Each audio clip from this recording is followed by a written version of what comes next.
the second thinker of social contract theory is the John Locke. He was a British thinker. He was born in 1623 and he was died in 1704. Expounded his social contract theory in his book named Two Treatises on Civil Government. That book was published in 1660, and this book is known as a defense of constitutional monarchy. It was a time when Britain was run by the monarch in different dynastical royal families. So because of the questions on divine right origin, every single monarch wants to strengthen its status as in the public, as well as to prove it that he is the rightful king of that particular country. So John Locke ने अपना नज़रिया मुआहिदा इमरानी जो है वो अपनी किताब civil हुकूमत पर 2 मकालात में बयान किया था. ये जो किताब थी ये आईनी बादशाहत के दिफा के लिए ही लिखी गई थी. जॉन लॉक का काम ये था कि वो ये बताना चाह रहे थे कि किस तरह बादशाह जो है वो बादशाहत के साथ साथ जो दस्तूरी कवानीन होते हैं उसके मुताबिक भी उसे सही तस्लीम किया जाए. सो इनकी नज़रिया और जो इससे पहले थॉमस हॉब्स थे उनके नज़रिए में कुछ चीज़ें उनकी बहुत वाज़े वजाहत भी की गई और वो फ़र्क भी है. सो जिस तरह हॉब्स के जो थ्योरी थी उसकी भी 3 स्टेजेस थे, बिल्कुल उसी तरीके से जॉन लॉक के जो नज़रिया था उसके भी 3 स्टेजेस थे. So the first stage was a state of nature, second one is the social contract, and the third one is the civil society or a state. अच्छा, आप state के साथ उसको government को भी इसके अंदर include कर लें. So we go to the first stage. बिल्कुल उसी तरह पढ़ेंगे जिस तरह हमने कल की क्लास में पढ़ा था कि इन तीनों को अलग अलग डिस्क्राइब करेंगे. तो आपको याद होना चाहिए कि थॉमस हॉब्स ने कहा था कि the state of nature of human being is selfish. क्या लॉक के मुताबिक भी ये था? नहीं. So Locke men in state of nature was not selfish और aggressive but social and sympathetic. According to him, man possessed natural rights in the state of nature based on the law of nature. These rights are life, liberty, and property. In short, human being is innocent at the time of in his natural life, or at the time when people lived according to the nature. At that time, the person is not only lived without any laws, but he still possess 3 basic natural rights: life, liberty, and property. John Locke के ख्याल में इंसान फितरी तौर पर खुदगर्ज नहीं था, बल्कि वो इंसान समाजी और हमदर्द था. उसके मुताबिक फितरी ज़माने में फितरी कवानीन की पाबंदी करता था, जिनमें जिंदगी, आज़ादी और हक़ मिल्कियत शामिल है. अच्छा, एक चीज़ और इसमें शामिल थी, वो ये था कि these laws according to the John Locke they were ethical laws. मतलब में कोई ऐसा सुप्रीम कमांडर या लीडिंग पोजीशन पे कोई नहीं था जो इन लॉज की पाबंदी करवा सकता था, यानी इन कवानीन को नाफिज कर सकता था. जो वो ऐसा हर कानून जो इंसान बतौर इखलाकी कदर के अपने ऊपर लागू करे उसे इखलाकी कवानीन कहा जाता है. यानी कोई कुव्वत ऐसी नहीं है जो बाय फोर्स उस पर लोगों से अमल करवा सके. तो ऐसे तमाम कवानीन दुनिया में जो है इखलाकी कवानीन कहलाते हैं. याद रखिए, जितने भी नेचुरल लॉज हैं और मॉरल लॉज भी कहलाते हैं, वो तमाम के तमाम जो हैं वो मॉरल लॉज या एथिकल लॉज कहलाते हैं, क्योंकि उनको इम्प्लीमेंटेशन के लिए किसी कुव्वत का होना ज़रूरी नहीं होता है. अच्छा, इनकी क्योंकि इखलाकी कवानीन थे, क्योंकि मॉरल वैल्यूज़ थे, मॉरल लॉज थे, इसलिए उनकी वायलेशन करना बहुत ही आसान था. और लोग अमूमन जो ताकतवर है वो कमज़ोर के खिलाफ उनकी वायलेशन करता ही रहता था. अच्छा, जब ये सिलसिला मुस्तकिल चलता रहा तो जो स्टेट ऑफ नेचर थी उसके अंदर आपस में लोग लड़ना शुरू हो गए, और जो एक अमन था, एक पीस था, वो ख़त्म हो गया. और जब वो ख़त्म हुआ तो उसके नतीजे में फिर लोगों को जो है दूसरी स्टेज में दाखिल होना पड़ा, क्योंकि वो उस नेचुरल लाइफ में उसी वक्त तक सरवाइव कर सकते थे जब तक वहाँ पर पीसफुल कोएग्जिस्टेंस हो. जब पीसफुल कोएग्जिस्टेंस खत्म हो जाता है, देखिए पीसफुल कोएग्जिस्टेंस दिमाग में रखिए, जब हम कहते हैं पुरअमन बकाए बाहमी, इसको उर्दू में कहा जाता है, तो पीसफुल कोएग्जिस्टेंस का मतलब ये होता है कि live and let be live, यानी जियो और जीने दो। ऐसा नहीं है कि अगर आप ताकतवर हैं तो आप कमजोर से उसके जीने का हक छीन लें। जैसे लाइफ का हक है ना, सबसे पहले जीने का हक है, तो आप जीने का हक नहीं छीन सकते किसी को सिर्फ इसलिए क्योंकि आप ताकतवर हैं, वो कमजोर है। इसी तरह आप किसी की आजादी में भी मदाखलत नहीं कर सकते हैं, इसलिए नहीं क्योंकि आप ताकतवर हैं और आप मदाखलत कर सकते हैं, बल्कि इसलिए कि उसको भी उतना ही हक है जीने आजाद रहने का जितना कि किसी ताकतवर इंसान को। और इसी तरह जहाँ वो रहता है वो उसकी अपनी पर्सनल प्रॉपर्टी है, तो कोई भी शख्स उसको ताकत के बलबूते पर उसको उसकी मिल्कियत से महरूम नहीं कर सकता। अब ये अगर आप तीनों चीजें देखें और आप ये सोचें कि कोई एक बाइंडिंग फोर्स या कोई एक ताकतवर कुव्वत इसके ऊपर मौजूद नहीं है जो लोगों को पाबंद कर रही है कि वो इन चीजों पर अमल दरामद करें, तो ऐसी सूरत में हम देखेंगे कि वहां पर जो है इन इन ये जो लॉज हैं इनकी वायलेशन होना बिल्कुल आम सी बात हो जाएगी। हर वो शख्स खिलाफ वर्जी करना शुरू कर देगा। तो जब आप ये पढ़ेंगे तो आप खुद ही समझ में आ जाएगा कि अगर इंसान इतना ही इनोसेंट है तो वो फिर किसी और के हक को गजब कैसे कर रहा है। तो कहीं ना कहीं हॉब्स शायद सही कह रहा था कि state of nature of human being is selfish, क्योंकि जब हम सोचते हैं माइट इज राइट, यानी जिसकी लाठी उसकी भैंस है, तो फिर इनोसेंस नेचर तो कहीं नहीं रहती है। लेकिन बहरहाल ये डिबेटेबल है, क्वेश्चनेबल है कि क्या इंसान वाकई सेल्फिश था या क्या इंसान वाकई इतना इनोसेंट था कि उसे पता ही नहीं चला और उसके सामने लोगों ने अमन को बर्बाद कर दिया। और वो जो अमन बर्बाद कर रहा है इंसान, वो भी तो इंसान ही है ना, तो क्या वो इनोसेंट है इसके बावजूद कि वो एक चीज को या सबके लिए, लोगों के लिए जिंदगी को मुश्किल कर रहा है। तो जब जॉन लॉक ने कहा कि जब नेचुरल लाइफ में पुरअमन पीसफुली रहना मुश्किल हो गया, तो then human being goes into the social contract. So Locke's social contract based on two initial contracts. Similarly, like just like Hobbes का contract भी दो initial contracts पर था और इनका भी. The first contract established the political society or state. And याद रखिए कि the first contract was mutual and silent. It was not a vocal contract, it was a silent contract, and everybody in the in that territory or in that particular region wants to live together and wants to be peacefully coexist. तो क्योंकि उन्हें ये करना पड़ा क्योंकि वो बगैर इसके रह नहीं पा रहे थे. Then second contract established government and people have a right to cancel it if ruler not perform according to if ruler not perform according to the wishes of people and they only surrendered their political rights. अच्छा, second contract के तहत हमने देखा कि दूसरा मुआहदा हुकूमत की तश्कील के लिए किया गया जिसे अवाम अच्छी कारकर्दगी ना होने की सूरत में खत्म कर सकती थी. इसमें अवाम सिर्फ अपने सियासी हुकूक से ही दस्तबरदार होते हैं. अब यहाँ पर जो है चेंज आना शुरू हो रहा है हॉब्स के कॉन्ट्रैक्ट से. हॉब्स ने ये कहा था, आपको याद होगा कि उन्होंने कहा था कि आप जो चाहे हुकूमत अच्छी हो चाहे बुरी हो, आप जो कमांडर है या रूलर है या किंग है, आप उसको हटा नहीं सकते क्योंकि वो कॉन्ट्रैक्ट का हिस्सा नहीं है. ये कॉन्ट्रैक्ट पीपल टू पीपल हुआ है and they surrendered their life their rights in front of one person unconditionally. यहाँ पर जॉन लॉक ये कह रहा है कि these rights were not unconditionally surrendered, but the second contract only surrendered their political rights, and with that compulsion that if the performance of the ruler is not according to the wishes of the people, so they can change the ruler or they can take all those rights again and give somebody else.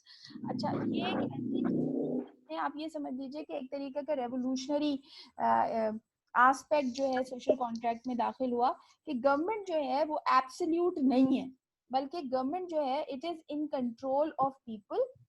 But हाँ, government जो है वो people लोगों के control में जरूर है, मगर ये मोनार्की है, मतलब बादशाहत है, मगर बादशाहत ऐसी एब्सोल्यूट नहीं है, शुतर बेमहार नहीं है. जैसे हम कहते हैं ना कि अगर किसी को इख्तियार दे दिया अब वो पागल ही हो जाता है, ऐसा नहीं है, बल्कि इख्तियार के साथ साथ कुछ पाबंदियां हैं.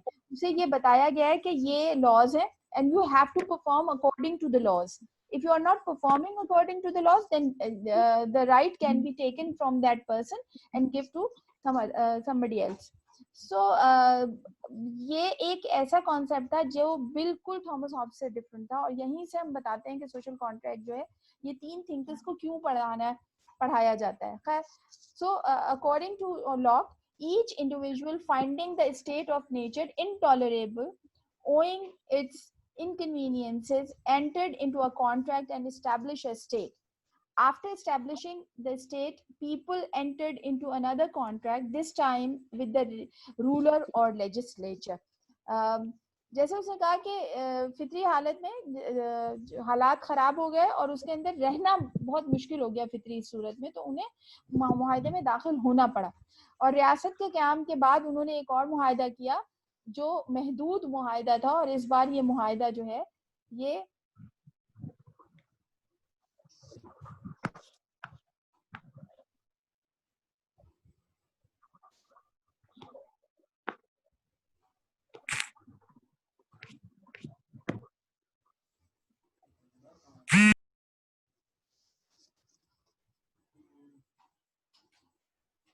इस बार जो ये मुआहदा होगा ये रूलर और या तो एक सिंगल वन मैन रूल के साथ होगा या फिर एक कैबिनेट या लेजिस्लेचर या पार्लियामेंट के साथ किया जाएगा. In both the cases he was professing a parliamentary form of government. So social contract theory के तहत first contract establish an state, a society and state all together, and second contract only formed a government with the limited surrenders of their political rights. Next आता है कि what they achieve when they are entering in the contract, that is the state and the government. So first agreement provide us a state. The first contract is mutual and created both society and state together, and second contract is limited and people only give up their political rights and created a government. Locke also gave right of resistance to people and right of change of government. जैसे हमने आपको बताया कि ये दोनों मुआहदात हैं ये Hobbs के मुआहदे से थोड़े मुख्तलिफ हैं, और उनकी मुख्तलिफ होने की वजह ये है कि दोनों मुआहदों के अंदर हम देखें तो हॉब्स का मुआहदे में जो सॉवरन था वो पार्टी उसका किसी भी किस्म की पार्टिसिपेशन थी ही नहीं, लेकिन लॉक के एग्रीमेंट में हम देखते हैं कि लॉक ये कह रहा है कि फर्स्ट एग्रीमेंट सिर्फ सोसाइटी नहीं क्रिएट कर रहा है, ये सोसाइटी और स्टेट को साथ में क्रिएट कर रहा है, और जो सेकंड एग्रीमेंट है that second agreement created a government and that government is based on the consent of the people but surrendering only the political rights and achieve the target of making a constitutional government. मगर क्योंकि बरतानिया में हो रहा था लिहाजा उसको monarchy यानी वन रूल पर्सन ही को जो है रखा गया. अच्छा, लॉक ने जो इसमें एक और चेंज था वो ये था कि हॉब्स ने लोगों को ये हक नहीं दिया था कि वो अगर हुकूमत सही काम नहीं कर रही है तो वो उनके खिलाफ किसी भी किस्म की मज़ाहमत कर सकते हैं, मगर लॉक ने ये कहा कि अगर हुकूमत अच्छा काम नहीं कर रही है तो अवाम को यह हक हासिल है कि वो उस हुकूमत को तब्दील करें, बेशक वो बादशाह हो, और उसकी जगह दूसरी बादशाहत को चांस दें. तो इस तरीके से ये मुआहदा हॉब्स के मुआहदे से डिफरेंट था, लेकिन इसके अंदर जो चीज़ क्वेश्चनेबल थी वो ये थी कि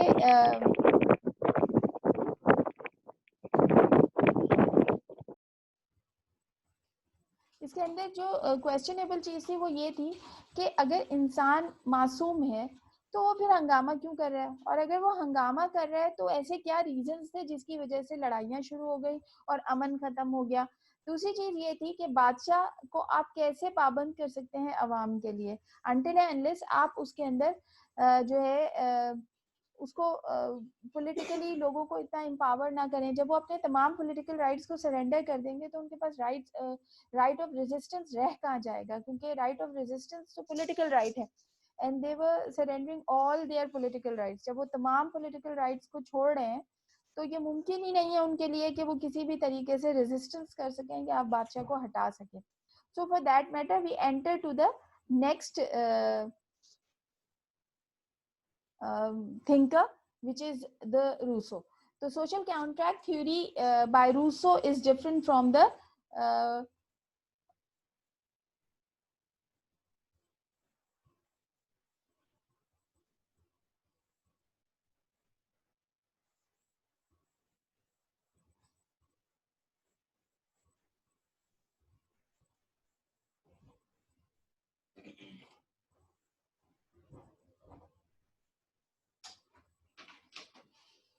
So social contract theory by Rousseau.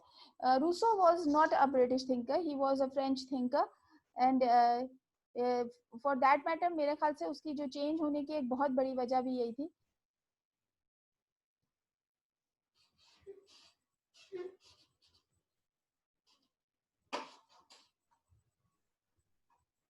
He was a French thinker and he was a very famous writer, very famous writer. He was born in 1712 and died in 1778.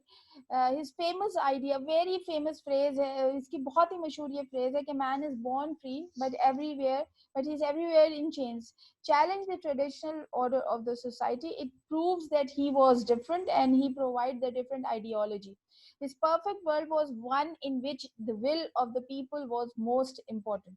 So in 1762, he presented his social contract theory in his book called The Social Contract. In that book, Rousseau argued that laws are binding only when they are supported by the general will of the people. That is by itself a revolutionary concept, because before it, people never recognize that they have a right to choose their leader or choose their ruler. जैसे मैंने आपको बताया कि Jack जेन Rousseau एक French मुफक्किर और बहुत ही मशहूर मुसन्निफ है, इनकी बहुत सारी किताबें हैं. हमने यहाँ पे सिर्फ सोशल कॉन्ट्रैक्ट का जिक्र किया, हालांकि जनरल विल भी इनकी बुक है, इसके अलावा डिस्कस इनकी बुक है, वो भी बहुत मशहूर किताब है. खैर, उन्होंने एक कॉल दिया था और वो कॉल जो है वो बहुत ही मशहूर हुआ कि इंसान आज़ाद पैदा होता है मगर दुनिया में आके जंजीरों में जकड़ा जाता है. इस कॉल ने माशरे के रिवायती तरीक़ाकार को ललकारा था, जिसमें जो ताकतवर है उसके पास सब कुछ था और जो गरीब है उसके पास कुछ नहीं था.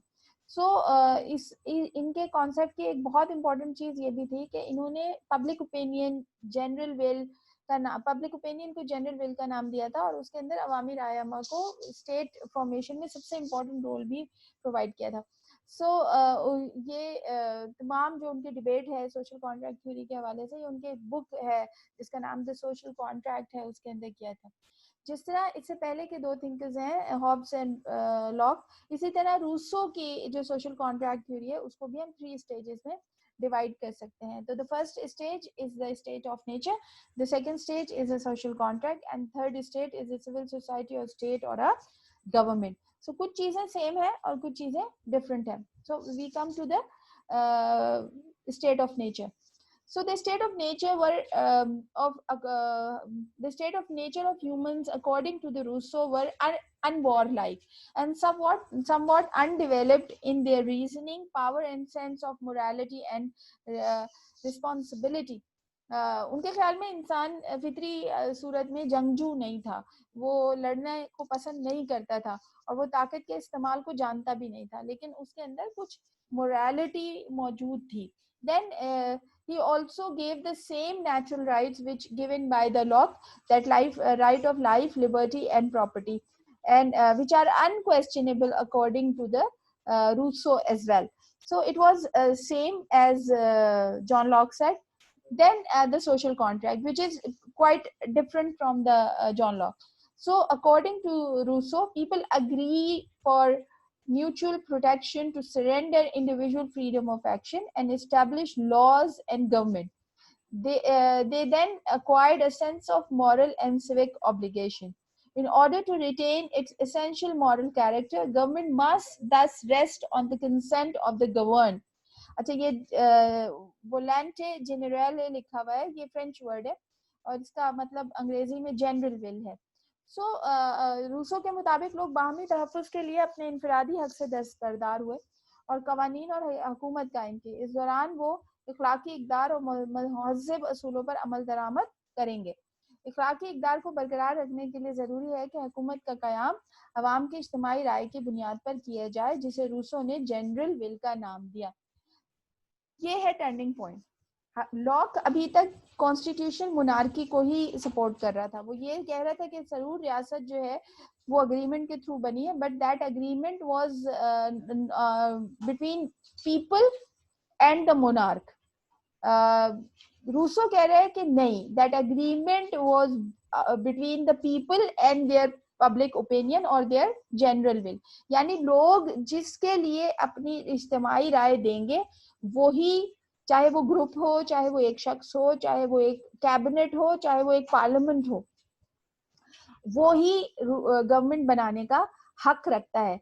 ये जो चीज है, इसका मतलब ये हुआ कि he was providing a initial stage of democracy. हम जिस जमहूरियत में रहते हैं, हम देखते हैं कि जमहूरियत में हर कुछ अरसा बाद, 4 साल, 5 साल, 6 साल, 7 साल या 9 साल के अरसे के दौरान दुनिया में मुख्तलिफ जगहों पर हुकूमत का टेन्योर डिफरेंट है, तो वहां पर जो हुकूमत बनती है वो अवाम से राय मांगी जाती है, और जिसकी कलेक्टिव राय आमा जिसके साथ होती है, यानी मेजॉरिटी जिसको सपोर्ट करती है, वो जो है फिर हुकूमत बना लेता है। यही कुछ जो है हमें रूसो ने भी अपनी सोशल कॉन्ट्रैक्ट थ्योरी में प्रोवाइड किया।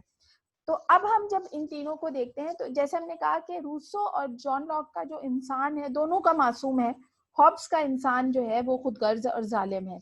इसी तरह जो लॉक और रूसो का फर्स्ट अग्रीमेंट है वो म्यूचुअल सबके हैं तीनों के, लेकिन उनका जो फर्स्ट एग्रीमेंट है वो सोसाइटी और स्टेट फॉर्म करता है, जबकि हॉब्स का जो फर्स्ट अग्रीमेंट है वो सोसाइटी को क्रिएट करता है, और सेकेंड अग्रीमेंट जो है वो स्टेट और गवर्नमेंट बनाता है।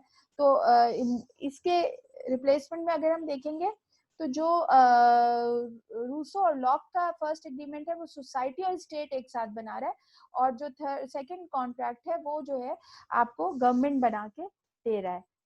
यहाँ पर हमने कंपैरिजन करने की कोशिश की है ताकि आपको समझ में आ जाए कि आपको ये तीनों पढ़ने क्यों जरूरी हैं और इनके अंदर क्या चीज एक दूसरे से मुख्तलिफ है। सो अगर हम क्योंकि कंपैरिजन है तो हम इन तीनों स्टेजेस का कंपैरिजन करेंगे।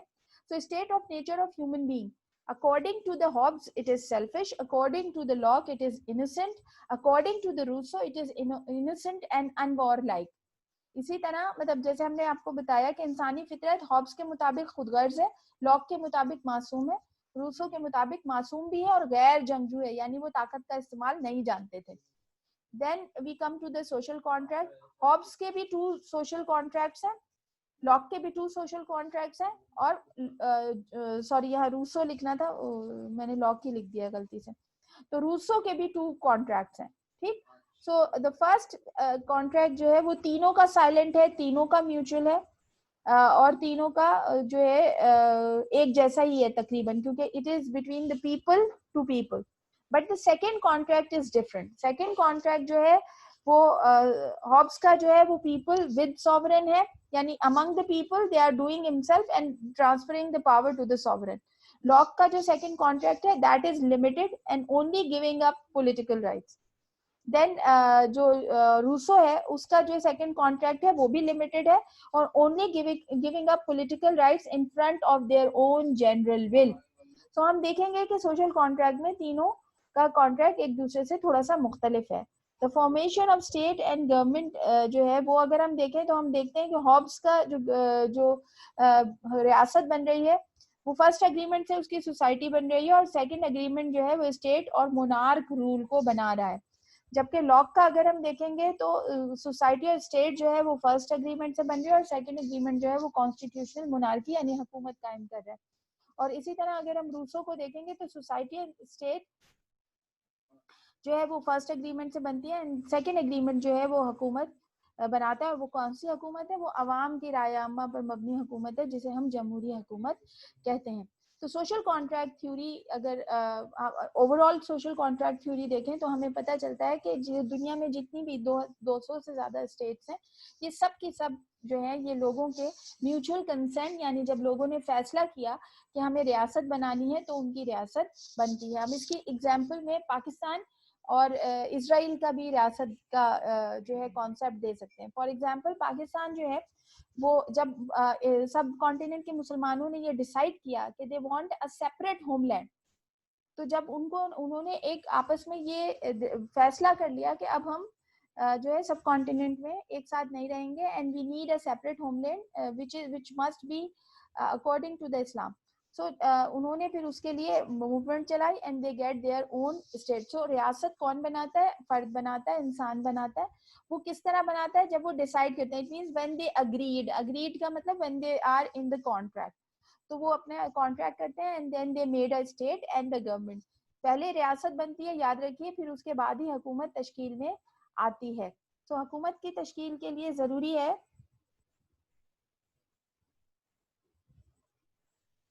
हुकूमत की तश्कील के लिए ज़रूरी है कि अवाम आपस में जिस किस्म की भी हुकूमत वो चाहते हैं, वो हुकूमत के लिए उनका कॉमन कंसेंसस होना ज़रूरी है। आज हमने आपको जो है origin of theories of state origin हमने आपको पढ़ाई, और इसके अंदर हमने आपको 4 थ्योरीज जो हैं उनको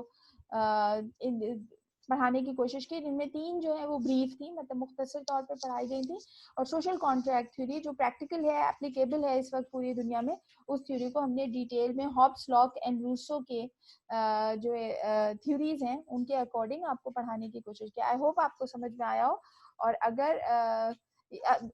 अगर आप इन्हें वैसे पढ़ेंगे तो आपको मुश्किल लगेगा, क्योंकि कुछ चीज़ें ऐसा लगता है कि हमारे सामने हुई नहीं है, लिहाजा उसको समझना हमें मुश्किल लगता है। लेकिन अगर आप उसे तवज्जो से पढ़ें तो फिर आपको समझ में आएगा कि ये इतना मुश्किल नहीं है।